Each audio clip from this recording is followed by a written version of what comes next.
ఈ పరేషాన్ బాయ్స్ పరేషాన్ ఫ్యామిలీలో ఇమ్రాన్తో పాటు ఉంటాడు కదండి బబ్బుగాడు బొజ్జోడు. వాళ్ళ నాన్నగారు చచ్చిపోయాడండి. దానికి గల కారణం ఇమ్రాన్ గారే. ఈ బెట్టింగ్ యాప్లు, ఈ హవాలా, ఈ దందాలు చేసి దుబాయ్లో హోటళ్ళు పెద్ద మొత్తం 20-30 కోట్లు సంపాదించి వాడి పోలీసులు ఎతుకుతున్నారని చెప్పి పారిపోయాడు. ఎక్కడ పారిపోయాడో తెలియదు. ఎక్కడున్నాడు, ఫోన్ స్విచ్ ఆఫ్. పోలీసులను ఎతుకుతుంటే ఈ ఊర్లో ఉన్న వాళ్ళందరూ ఈ బబ్బుగాడు వాళ్ళ నాన్నని ఎరా దొంగతనం చేసావంట, మాయలు చేసావంట, మోసం చేసావంట అంటే ఆ బాధకి తట్టుకోలేక చచ్చిపోయాడు పాపం. ఆ ఇమ్రాన్ గారే కారణం. ఆడెక్కడున్నాడో తెలీదు.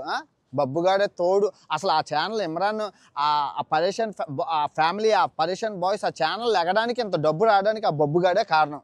ఆడవల్లే లేచింది ఛానల్. వాళ్ళ నాన్న సస్తే ఎక్కడున్నాడో తెలియదు. ఏమవుతుంది రావడానికి?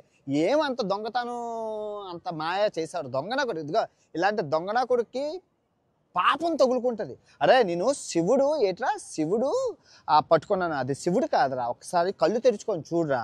అది కంబోడియా దేశంలో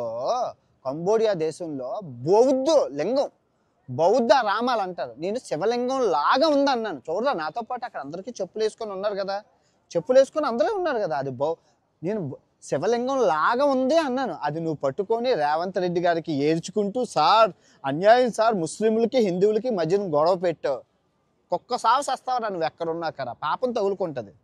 నీ వల్ల అందరూ శివలింగాన్ని బూట్లతో తండేశాడని చెప్పి వీడియోలు చేస్తున్నారు.